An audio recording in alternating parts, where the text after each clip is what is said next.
প্রিয় দর্শক, আসসালামু আলাইকুম। আপনারা সবাই কেমন আছেন? আশা করছি আপনারা সবাই অনেক ভালো আছেন। এই যে বন্ধুরা, আপনারা দেখতে পাচ্ছেন আপনারা কিভাবে বাড়ির আশেপাশে এই সরিষাগুলো চাষ করেন বন্ধুরা। এই সরিষা চাষে তেমন কোনো খরচ নেই, অল্প খরচে চাইলে কিন্তু বাড়ির আশেপাশে এই সরিষাগুলো চাষ করতে পারেন বন্ধুরা।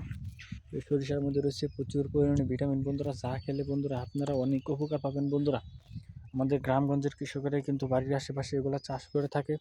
তো আপনারাও চাইলে কিন্তু খুব সহজেই কিন্তু বাড়ির আশেপাশে এগুলো চাষ করতে পারেন বন্ধুরা। এই সরিষা চাষ করে কিন্তু আমরা লাভবান হচ্ছি। তো আপনারাও চাইলে কিন্তু এই সরিষা চাষ করে কিন্তু লাভবান হতে পারেন বন্ধুরা। এই অত্যন্ত উপকারী এই সরিষাগুলো কিন্তু গ্রামের কৃষকেরা বাড়ির আশেপাশে চাষ করে, কারণ এই সরিষার বীজগুলো থেকে তেল তৈরি করা হয় এবং এই তেলগুলো আপনারা খেলেই কিন্তু বন্ধুরা আপনারা অনেক উপকার পেয়ে যাবেন।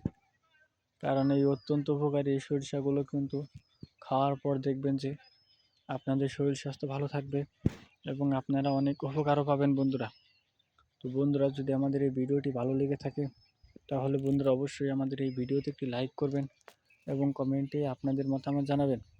ধন্যবাদ আপনাদের সবাইকে। আসসালামু আলাইকুম বন্ধুরা। কারণ এই সরিষা চাষ করার জন্য বন্ধুরা আগে জমিতে অল্প পরিমাণ আপনার সার এবং এই সরিষার বীজগুলো রোপণ করলে দেখবেন যে আপনাদের এই সরিষাগুলো খুবই সুন্দর এবং ভালো হবে বন্ধুরা। আপনারা কিন্তু খুব সহজেই কিন্তু অল্প খরচেই বাড়ির আশেপাশে এই সরিষা আপনারা চাষ করতে পারেন বন্ধুরা। কারণ এই সরিষাগুলো কিন্তু আমরা নিজেরা গ্রামগঞ্জের কৃষকেরা খুব সহজে চাষ করে থাকি। দেখতেই পাচ্ছেন বন্ধুরা এই সরিষা গাছগুলো। যদি ভিডিওটি ভালো লাগে থাকে বন্ধুরা অবশ্যই একটি লাইক কমেন্ট করে আপনারা জানিয়ে দিবেন। আসসালামু আলাইকুম।